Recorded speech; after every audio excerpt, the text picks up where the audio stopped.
이해운 후보자의 지명 이후에 이 보수계 인사들이 아주 들썩거린다. 뭐 이런 보도가 많지 않았습니까? 아마 연락 가면은 거절할 사람 없을 거다. 뭐 이런 얘기가 많았는데 그런 와중에 유승민 전 의원이 이재명 정부의 총리직을 제안받았다. 라고 CBS 라디오를 통해서 이야기를 했거든요. 네.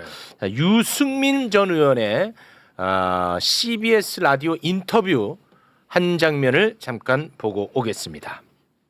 지난해 2월에 2025년 2월에 2월에 민주당의 모 의원이 저한테 이런 이야기를 합니다. 이재명 대통령의 메시지를 전달하고 싶다 이러면서 이재명 그 당시 대표죠. 이재명 대표가 집권을 하면 국무총리를 맡아달라고 그래서 제가 뭐 좀 믿기지가 않아서 그분한테 이게 이 대표 뜻 맞느냐 그것도 맞다고 그래서 제가 바로 그 자리에서 나는 그럴 생각이 전혀 없다. 나는 그럴 생각이 전혀 없다고 가서 이 대표한테 전해라. 이렇게 제가 이야기를 했고 5월 초쯤 됐어요. 5월 초쯤 김민석 의원이 전화가 막 여러 통이 오고 문자가 오고 뭐 이러길래 제가 무슨 건지 대충 짐작해서 아예 답을 안 했습니다. 그랬더니 그 다음 날 당시 이재명 후보죠. 이제 이재명 후보가 전화가 여러 통이 오고 난 뭐 모르는 전화번호니까. 그런데 문자도 뭐 이재명입니다. 꼭 통화하길 바랍니다. 이러면서 문자 남아있고 이래서 제가 무슨 뜻인지 대충 짐작을 해서 괜히 오해받기 싫고 그래서 제가 이미 제 뜻은 확실하게 전달했기 때문에 일체 답을 안 하고 전화도 안 받았습니다. 네. 근데 저는 이걸 보고서 딱 한 줄 평. 한 줄 평. 이재명의 넓은 품, 유승민의 좁은 품. 제대로 정리했네. 정리했어? 정리 제대로 잘했다. 어떻게 저렇게 이거 좁아 품이? 아니 생각을 해보세요. 이게 전화를 뭐 삐졌어. 왜 전화를 안 받아? 정치인들이 여야를 떠나서 아이고. 전화만 받을 수 있는 거잖아요. 특히 이때는 선거를 앞두고 있는 시기예요. 네. 선거를 앞두고서 이재명 대통령은 가능한 한 많은 사람을 품으려고 했고 그럼 네. 김용남 전 의원이나 허은하 이런 분들도 다 네. 들어왔잖아요. 그리고 0.73% 그 전에 이제 패배를 해서 이번에 반드시 당선돼야 될 절대절명의 시간이었어요. 그러면 유승민 의원 전화해서 예를 들면 함께 합시다 이렇게 제안할 수 있는 거 아니에요? 네. 그게 뭐가 잘못됐나요? 무슨 뭐 범죄를 저질렀어요? 너무 잘한 거지. 그러니까 근데 그걸 가지고서 이제 와서 자기가 마치 뭐 나는 거절했다 전화한 게 마치 문제가 있는 것처럼 얘기하는데요. 그렇게 하는 것은 일반적으로 정치에서 일어나는 일이에요. 누구든 끌어안고 같이 가려고 해야죠. 정말로 이상한 사람만 아니면 그렇게 전화 온 걸 가지고 뭐 자기 장사를 하는지 자기 정치를 하는지 모르겠지만 손해 봤어 이번에. 했다. 이게 말이 아니 안 이번에 돼요. 손해 봤어. 저는 이 유승민 전 의원 저 원래 좀 일적으로 같이 해본 적이 있어서 성품을 좀 알거든요. 네. 근데 여기서 어떤 말을 하냐면 그러니까 당신 왜 이재명 정부에서 일 못해? 그 이유가 생각이 다른 사람하고는 일 못한다는 거예요. 네. 그러니까 이런 사람은 지도자가 되면 안 되는 거죠. 아니 대통령이 되려고 했잖아요, 이 사람도. 대통령이 되면은 자기가 서로 생각이 다른 사람, 의견이 다른 사람하고 같이 얘기하고 설득해가면서 정치해 나가는 거거든요. 그렇습니다. 이 사람은 그거 안 하겠다는 거잖아요. 네. 그리고 본인에게 뭐 작은 재주라도 있으면 기회가 주어졌을 때 국가와 나라와 국민을 위해서 본인이 봉사할 생각을 해야지. 그렇지. 나하고 수가 틀리면 나는 일 안 해. 뭐 이런 사람이잖아요. 그렇지. 그러니까 이런 발언 해가지고 본인에게 마음도 안 줘 국민의힘 지지자들에게 마음을 조금이라도 샀을지 모르지만 이 사람은 이 발언으로 전 대통령은 틀려먹었다. 좁쌀 정치. 저는 그렇게 봐요. 예. 좁쌀 정치. 좁쌀 정치. 저는 약간 미시적으로 보면요. 25년 2월에 전화를 받았다라는 거 아닙니까? 25년 2월에는요. 윤석열 탄핵 인용 전입니다. 그렇기 때문에 우리 당에서는요. 이 선거에 대해서는 한마디도 하지 못하겠습니다. 실제로 당시에. 그랬어요. 네. 네. 그래서 2월에 뭐 총리 제안을 받았다 이런 것들은 아닌 것 같고요. 전화를 받아서 같이 할 수 있느냐 뭐 이 정도 있던 것 같고 뭐 5월 2일 날 김민석 지금 총리가 이제 전화 온 거에 대해서는 모두 이제 포용할 수 있다. 네. 대통령께서 말씀하셨잖아요. 국익 중심의 실용이라고 얘기를 했잖아요. 네, 근데 그게 과장이 아니었어. 네, 이념을 넘어서겠다라는 거예요. 맞아. 특히나 국민의 삶을 중심에 두고 있기 때문에. 네. 근데 저는 이거를 보면 경기도지사에 대해서 확실히 가려는 생각을 하고 있고 아. 이 생각이 퍼뜩 드는 거예요. 이 정치적 금도라는 게 있거든요. 사실상은 네. 제가 제안을 받고 뭘 하더라도 입은 근질근질하죠. 그럼에도 불구하고 이런 얘기는 하지 않는 게 상대방에 그렇지. 대한 예의도 예의지. 있는 거예요. 근데 이걸 그렇지. 했다라는 거는 이 메시지는 결국은 국민의힘 당원들, 국민의힘 지지자들에게 보내는 메시지거든요. 그렇죠. 그래서 나는 아까 얘기했지만 우리 부대변인께서도 얘기했지만 제가 아닌 부대변인께서도 얘기했지만 이게 정말 보면요 상대가 있는 상황에서 이게 어찌 보면 완전히 개인적인 이익을 위해서 이 발언을 한 거예요. 정말 맞아. 그렇지 않고는요 이게 정치를 오래 할수록 네. 입이 무거워야 되는 거예요. 그렇습니다. 예, 그러면 앞으로는요 이런 통합, 실용, 이념 타파 이런 게 아무것도 안 돼요. 그렇습니다. 생각이 다른 사람하고 일을 같이 할 수 없다. 그 얘기는 뭐냐면 야 나 좀 국민의힘 어려운데 나 좀 봐줘. 나는 지사 나갈 거야. 난 이걸로밖에 안 들려요. 네. 그런 게 아니면은 이해가 안 돼요. 저는. 네. 근데 내용을 보면은 유승민 전 의원은 2월 뭐 5월뿐만 아니라 계속해서 다음은 뭐 어차피 이재명 대통령이 되니까가 깔려 있는 거 아니에요? 아 당시에도. 네. 본인이 그렇죠. 아 근데 너무 품이 좁아. 좁지. 아, 너무 심각하게 좁아.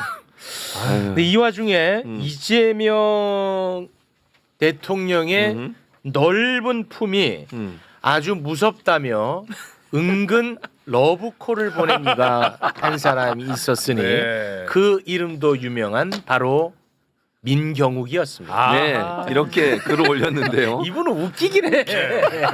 뭐라고 썼냐면 무서운 일이다. 국정 홍보를 위한 가용 예산이 훨씬 많으니까 가능했을까? 그렇게 얻어 걸린 걸까? 아니면 고도의 심리전일까? 내가 죽음의 골짜기에 서서까지 당선을 위해 애를 썼던 윤석열 대통령으로부터도 3년 내내 단 한 번도 받아보지 못한 엽서를 나의 부정선거 투쟁의 대척점에 서 있는 이재명이 보내왔다라고 하면서 연하장을 받았다고 자랑을 하고 있습니다. 요건 플러팅으로 봐야죠. 아, 요거는 약간 좀 설렘이 포함되어 있는 것 같아. 예. 아, 약간 설렘이 있어. 아, 왜냐하면 기대 많이 하고 윤석열을 한번 까잖아. 맞아요. 윤석열 맞지. 한번 까고 여기 들어가니까 맞아. 약간 설렘이 깔려 있는 것 같아. 전반적 정서는 설렘이다. 예. 나한테도 연락을 주세요. 이런 말이 아닌가 이런 생각도 들었어요 개인적으로. 예, 참 윤석열 정부에서 인정을 못 받았잖아요. 맞아요. 그러다 보니까 플러팅으로 볼 수밖에 없고요.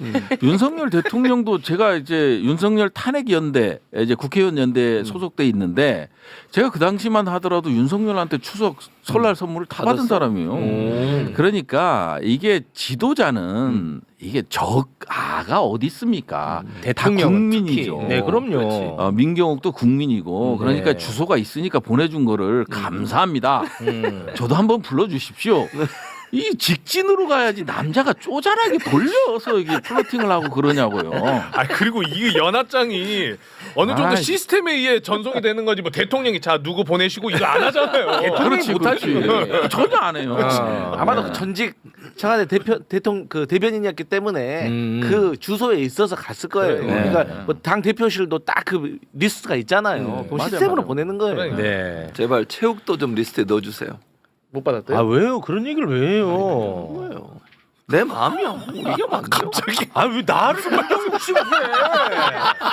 아 이거 진짜. 아니 왜냐면 신뢰만 체육 씨가 그러니까 그래서 안 보내는 것 같아요. 근데 신뢰받는 언론인도 연호장 받을 수 있는 거잖아요. 저는 그렇게 생각합니다. 개인적으로. 아니 그런 얘기를 왜 해요? 본인은 받으셨어요? 본인 받았다고 자랑하는 거야. 받았어요? 아 받았어요? 받았겠죠. 뭔 소리야 지금 부위가 내가 그럼 못 받았을 것 같아. 이런 식으로 할까요? 아이고 못났다 못났다. 아니 우리끼리도 이런 거 가지고 자랑하는데 민경욱이 자랑 안 하겠냐고. 그러니까 못났다. 이 얘기를 너무 하고 싶어하는 거야. 그 이해훈 기획예산처 장관 후보자 발탁된 이후에 이 소위 말해서 이제 중량감 있는 인사들 중에 그 뭔가 저쪽으로 넘어가는 거 아니야? 포섭되는 거 아니야? 뭐 등등의 이야기들 위기감까지 있다고 하는데 어제 유승민 전 의원이 CBS 라디오에 출연을 해서 그러니까 지난해 그러니까 2024년이 되겠죠. 더불어민주당 쪽에 국무총리직 제안을 수차례 거절했다 이런 방송을 했더라고요. 당시 이재명 대표 그러니까 대선 후보가 메시지를 보내왔는데도 나는 응답하지 않았다. 뭐 이런 얘기를 했다고 하는데 아니 그리고 뭐 이재명 이름 보고서 자기는 아예 그냥 연락도 안 했다 이런 말 그런 말 할 필요가 있어요. 본인이 지금 오랫동안 정치하신 분인데 그 방송 나와가지고 뭐 사실인지 아닌지는 모르겠습니다만은 어떻게 지금 대통령까지 된 분에 대해서 뭐 내가 뭐 어쩌고저쩌고 이러면서 약간 좀 저는 그런 모습은 되게 그동안 유승민 전 의원이 우리들에게 보여줬던 되게 강단 있고 깨끗하게 어쨌든 그래도 할 말은 한다라고 하는 그런 이미지하고는 너무 다르게 좀 약간 실망스러운 사실은 이제 발언을 방송에서 하신 거거든요. 저는 그래서 이 부분에 있어서는 많은 분들이 좀 그렇게 같이 느낀 거 아닌가 생각이 들어요. 예. 제가 24년이라고 발언했나요? 25년. 그 대선 전에. 예, 대선 전에 이 민주당 모 의원으로부터 연락을 받았었고 그 이후에는 이제 그 방송에서 얘기하기로는 김민석 의원이라고 지칭하더라고요. 그러니까 김민석 총리한테도 뭐 연락이 왔었는데 그런 부분에 있어서 응답하지 않았다. 근데 유승민 전 의원의 태도는 이런 것 같아요. 이제 뭐 이분이 굉장히 보수에서 중요한 자원이고 귀한 정치인이다라는 평가를 받음에도 불구하고 배신자 프레임에서 지금 10수년째 못 헤어나오고 있는 거잖아요. 예. 근데 이번에 이혜훈이 가면 뭐 그다음 해수부 장관 누가 가는 거 아니야? 그러면 또 누구도 갈 수 있는 거냐? 이런 거에 항상 이제 본인 이름이 오르잖아요. 그러니까 본인이 말하자면 근데 이제 이거를 정치인이 양면인데 내가 그런 포지션을 점하고 있는 정치인이야. 이렇게 설명하는 방식도 있고. 근데 이분이 먼저 발이 저린 거죠. 나 배신자 되겠는데. 그래서 굳이 사실 정치인들 사이에서 이 정도 체급의 정치인들 사이에서 이런 내용을 공개할 이유가 없거든요. 그래요. 그러니까 예. 예를 들면 전화할 수 있는 거죠. 문자도 보낼 수 있죠. 그렇죠. 뭐 그래서 만나서 차도 한잔 마시면서 얘기도 들어보고 할 수 있죠. 그게 뭐 100% 전화했으니까 나한테 국무총리 제안하려고 그랬지 나 먼저 거절했지 이렇게 할 필요가 사실 없고 제가 알기로 유승민 의원도 본인의 정치적인 진로나 이런 거를 탐색할 때 뭐 예를 들면 진보당 정의당 대표했던 분도 만나고 뭐 이랬던 걸로 저도 듣고 알고 있는데 뭐 그런 과정들인데 여기서 왜 갑자기 나는 전화도 수차례 거절했고 문자 보자마자 뭐 안 했 이런 얘기를 왜 했을까라고 보면 여전히 이분이 그 배신자 프레임 이거에 트라우마가 있는 건가요? 트라우마가 있구나 이런 생각을 저는 했습니다. 아니 그리고 사실은 이제 탕평 인사도 많이 얘기하고 그러지만 결국은 대통령 얘기한 것처럼 뭐 파란색이 당선됐다고 해서 오로지 파랑나라가 될 수는 없는 것처럼 좀 대승적 차원에서 저는 이분도 정치를 크게 해야 된다고 보거든요. 근데 물론 이제 자기 따님에 대한 뭐 취업 관련해 가지고 여러 가지 좀 곤란에 좀 쌓여 있기도 하고 또 본인이 정계를 은퇴하네 마네 이런 얘기까지 나온 상황에서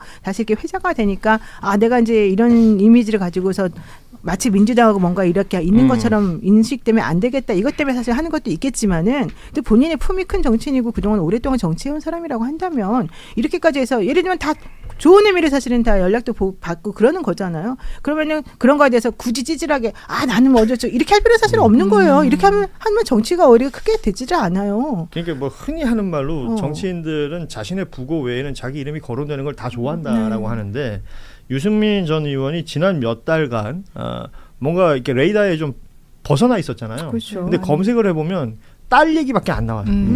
유승민 딸, 뭐 대학 교수, 뭐 이런 얘기들밖에 안 나오는 상황. 뭐 유담 아빠로 오히려 통하고 말이죠. 그랬던 상황에서 저는 약간 좀 다른 국면을 보는 게 그 김현정 앵커 마지막 그 방송 하루 전날. 그렇죠. 하루 전날. 이니까 뭔가 이제 무게감 있는 그 게스트를 초대한 것 같고 그 와중에서 나온 얘기니까 이 이야기가 네. 사실은 뭔가 이렇게 예를 들어 유승민 의원이 나 이번에 이거 까야지 이러고 이제 게 아니라 와서 한 말이 네, 아닌 네. 것 같다라는 생각도 저도 저는 좀 해봅니다. 약간 선물 보따리 예. 느낌도 있고. 이 얘기를 할 이유가 사실 얘기를 없고 만약에 평상시에 유승민 의원의 뭐 행보라든지 아니면 지금 국민의힘 지도부와의 거리감을 보면 이런 참여할 수 있는 사람들 참여해서 국가 발전을 위해서 기여하는 게 좋은 일이다. 예. 이런 메시지를 냈으면 훨씬 더 유승민스럽죠. 네, 우아해 보이고 품격도 있어 보이고 이랬을 텐데 좀 약간 납득이 안 가는 얘기였습니다. 또 한 명은 이제 조경태 의원 얘기를 좀 해야 될 것 같아요. 그 부산 출신이고 민주당 출신이기도 하고요. 그래서 해수부 장관 입각설이 계속 나옵니다. 네. 지금 또 공석이다 보니까 그리고 대통령이 부산 출신으로 될 수 있으면 하겠다라는 얘기를 한 바가 있었기 때문에요. 그런데 라디오 출연에서 제안 오지 않았다라는 걸 확인을 하고 당에서 해야 할 일이 있지 않겠냐라는 얘기, 뭐 이런 얘기를 하면서 장관에 대해서는 생각이 없다라는 취지로 얘기를 했는데 부산시장 출마선을 또 살짝 열어놓는 것 같은 발언을 했어요. 근데 정치인이 이 정도 워딩을 하면 생각이 없는 게 맞아요? 이 정도면 생각이 몹시 있는 거 아닙니까? 아니 그리고 또 전화기만 쳐다보고 있는 아니 거 아니에요? 오히려 그 관계기관에 가가지고 이렇게 청취도 하고 그랬잖아요. 그러니까 애로사항이 뭐가 있냐. 행보를 보면 어. 판판이 해수부와 관련된 행보입니다. 아니 그리고 나는 개인적으로는 조경태 의원을 되게 저는 좋게 생각해요. 네. 왜냐하면 이분이 이제 선수도 높으시지만 사실은 육선이죠. 그러니까 이번에도 본인이 할 말은 했어요. 그래가지고 사실 욕도 얻어먹었고 그다음에 본인이 이제 민주당에 있다가 저쪽으로 이제 갔기 때문에 좀 정치적으로도 아마 그 안에서 스탠스 잡기가 좀 어려운 부분도 있었을 거는 같은데 그래도 바른 말 할 때는 바른 말 하시고 저는 그래서 오히려 저는 조경태 이 의원에 대한 이 해수부 장관은 저는 제안을 했으면 좋겠다고 생각이 개인적으로는 들거든요. 그런 의미에서 뭐 좀 약간 이제 배신자 프레임도 걸릴까 이런 것 때문에 고민하지 마시고 어차피 이제 육선까지 하셨으면 더 이상은 거기서 안 해줄 거 아니에요. 그러면은 저는 차라리 이번 대통령과 같이 힘을 합쳐가지고 대한민국의 미래를 위해서 내가 기여할 수 있는 마지막 기회라고 생각을 하시는 게 저는 더 좋을 것 같고 너무 이분을 이렇게 궁지에 몰 필요는 전혀 없다. 그리고 정말 좋게 생각한다. 그리고 갔으면 좋겠다 이 생각합니다. 그 사실 인력풀이라는 게 뭐 꼭 정당 이쪽 내가 뭐 대통령이 말한 것처럼 내가 파란당 사람이니까 파란당에서만 찾겠다. 이건 현실적으로 불가능하고 그러는 그래요. 것을 오히려 더 안 좋죠. 지양해야 되는 건 아닐까라는 생각이 드는데 이해운 후보의 사수 있었잖아요. KDI 예, 사수. 유승민. 예. 이분도 또 나서셨어 보니까 그 대선 전부터 이 대통령 대선 있기 전부터 그러니까 이 대통령 후보 시절부터 대통령 혹시 우리가 정권 잡으면 총리직 좀 맡아달라 이렇게 제안을 했었나 봐요. 그러니까 이거는 민주당의 뭐 의원이 그런 얘기를 아니 전했었대. 근데 그게 안 맞아요. 그래 안 맞아? 왜냐하면 후보 시절이 아니야. 국무총리를 민주당 의원으로부터 제안받았다는 건 작년 2025년 2월이에요. 2월은 탄핵 전이에요. 대선이 있을지 없을지도 모르는 상황이에요. 그러니까 후보도 아니었어요. 후보는 아니었지 그러니까. 네, 그러니까 4월에 탄핵됐으니까. 4월 4일 날 탄핵이 돼서 대선이 확정되고 그 이후에 후보가 된 거기 때문에 오늘 굉장히 까칠하시네 그렇게. 아니 그러니까 그럼 사실관계를 그때 막 탄핵- 들어갖고 막 섞으면 안 된다 이거지. 내가 그건 미안하고. 얘기를 정확하게 해야지. 현미경으로 오늘 검증을 하고 현미경 맞는 말씀이에요 대표님. 뭔가 좀 감정이 좀 섞이셨어 보니까. 어쨌든 2월에 어쨌든 간에 탄핵될 거라는 거 그 예상을 좀 했었고 그러니까 그때 어쨌든 제가 말하고 싶은 거는 어쨌든 지금 이걸 왜 유승민 전 의원은 이걸 지금 이제 와서 왜 떠벌리고 다니냐. 오늘 그래서 김병주 의원도 이게 뭘 연락 무시한 게 무슨 훈장이냐고 이걸 찌질하고 뭐라고 그래요? 졸렬하다 이렇게 얘기했거든요. 이걸 지금 왜 말하고 다니는 근데 거예요? 이게 이제 유승민 의원은 지금 이해운 발 유탄을 맞은 2명 중에 하나거든요. 하나가 이제 한동훈 전 대표고 훈이 거기는 지금 이제 돌로 쳐 죽이려는 순간이니까 이해운 후보자의 그 배신자론이 한동훈 징계로 지금 불똥이 튄 거고 유승민 전 대표 같은 경우는 이해운 후보자와 같이 정치를 오래 했고 사실 바른정당의 대표까지 이해운 후보자가 지냈었어요. 그러니까 굉장히 가까운 관계였다가 이제 그 이후로는 이제 연락을 안 하셨다 이렇게 설명을 했는데 그러다 보니까 이제 당에 지금 장동혁 대표가 뭐 당성 얘기하고 인증제 얘기하고 있으니까 유승민 전 대표 입장에서는 나 당성 있어 라는 걸 지금 강조를 해야 되는 거예요. 그러다 보니까 뭔가 민주당과의 어떤 교류 1%의 가능성도 나는 받아들이지 않는 강직한 사람이야 라는 거를 강조해야 될 필요성이 있다 보니까 총리설까지도 흘리는 거예요. 자가발전식으로. 그래서 저는 사실은 인사권도 없을 시절에 뭐 민주당의 어떤 의원이 얘기한 걸 가지고 이재명 후보가 다 이제 후보 시절이죠. 그때는 문자까지 했는데 본인이 아예 답을 안 해버렸다 지금 이렇게 얘기하고 있거든요. 뭐 김민석 당시 본부장의 전화도 안 받았고. 근데 이거는 사실 정치인들 사이에 약간 예의의 문제이기도 해요. 아무리 반대자라고 하더라도 서로 연락 자체를 안 받고 어떤 제의를 그냥 이건 총리 제의로 나는 생각하는데 약간 이거는 김칫국 비슷한 거기 때문에 그런 식으로 해서 내가 전화 자체도 안 받았다라는 거를 자랑하면서 오히려 국민들 앞에 저는 총리 제안서를 흘리는 거는 저는 매우 좀 경솔했던 판단 아니냐. 물론 지금 당내에서의 상황이 매우 어렵기 때문에 저 당성 차원에서는 저 얘기를 필요성 때문에 하신 것 같기는 한데 당성 차원에서는 장동혁한테 잘 보이려고 했다. 저는 당원들에게는 왜냐하면 지금 이해운발 유탄이 유승민 대표에게는 그 배신자론이 늘 있어왔잖아요. 물론 잘못된 논리긴 합니다만은 당 안에서는 배신자 1, 배신자 2가 지금 한동훈이잖아요. 그러니까 그 유탄을 염려한 나머지 저는 저 불필요한 이야기를 방송 나와서 했다. 전 그렇게 좀 추측을 해봅니다. 그거는 약간 아닌 것 같은데. 굉장히 신경 많이 쓰시는 것 같아요. 제가 볼 때는. 지금 당내 그러면 상황이. 그럼 지금 뭔가 내년 올해 지방선거에서 뭔가 좀 뭐 경기도지사 뭐 여론조사에도 나오고 그러던데. 아니 근데 출마는 안 하신다고는 본인은 안 한다고는 했는데. 하더라고요. 아, 정치인들 아니, 안 한다는 건 나 그렇죠. 하나도 안 믿어. 네. 아니 근데 유승민 의원님 말씀을 믿어도 어. 되는 게 지금까지 출마를 너무 안 해오셨어요. 어. 계속 안 해왔기 때문에 이번에도 안 나가신다고 하면은 안 나갈 가능성이 저는 높다고는 봅니다 개인적으로. 근데 예. 국민의힘은 지금 경기도지사 후보가 아예 없어요. 예. 아예 없어요. 유승민 전 대표까지 출마 안 하면 후보를 낼 수가 없어요 지금. 김문수. 김은혜, 원유철 뭐 이런 사람들 이름이 있던데. 미안. 아니 후보가 있어요, 없진 않아요. 누가 있어? 아니 원유철, 뭐 김은혜 몇 명 이름 나오고 있어요 아니, 지금. 김인혜 의원은 몇 명. 제가 보기에 절대 출마 안 해요. 왜냐하면 배지만 떨어진다고 그렇지. 생각할 그렇죠. 가능성이 네. 높기 때문에 원외 인사 당연히 아니면 그렇지. 이번에 후보가 되려고 하는 사람이 없어요. 현역 의원 중에는 안 나올 것이고 원외 인사 중에 그래도 해볼 만하다 내지는 뭐랄까 그 후보 자체로 너무 힘 빠지지 않으려면 없어. 그럼 유승민 전 의원이 본인도 좀 생각이 있어요 그러면은? 그러니까 근데 상황- 겉으로 말로는 지금 안 나온다고 하는데. 그렇죠. 하지만 뭐 그건 하기 나름이겠죠. 장동혁 대표가 이렇게 극진히 모시는 추대 형태를 만들어 주거나 네. 뭐 당내에서 그런 여론이 형성돼서 하면 정치인이 늘 하는 말 있잖아요. 입버릇처럼 국민이 부르면 부르면. 아니면 당원이 부르면 당이 바란다면 뭐 출마할 수 있겠죠. 유승민 의원 그 CBS 인터뷰에서 그 얘기도 했어요. 그러니까 이번 지방선거는 지금 국민의힘 당의 모습으로는 이거 해보나 마나다.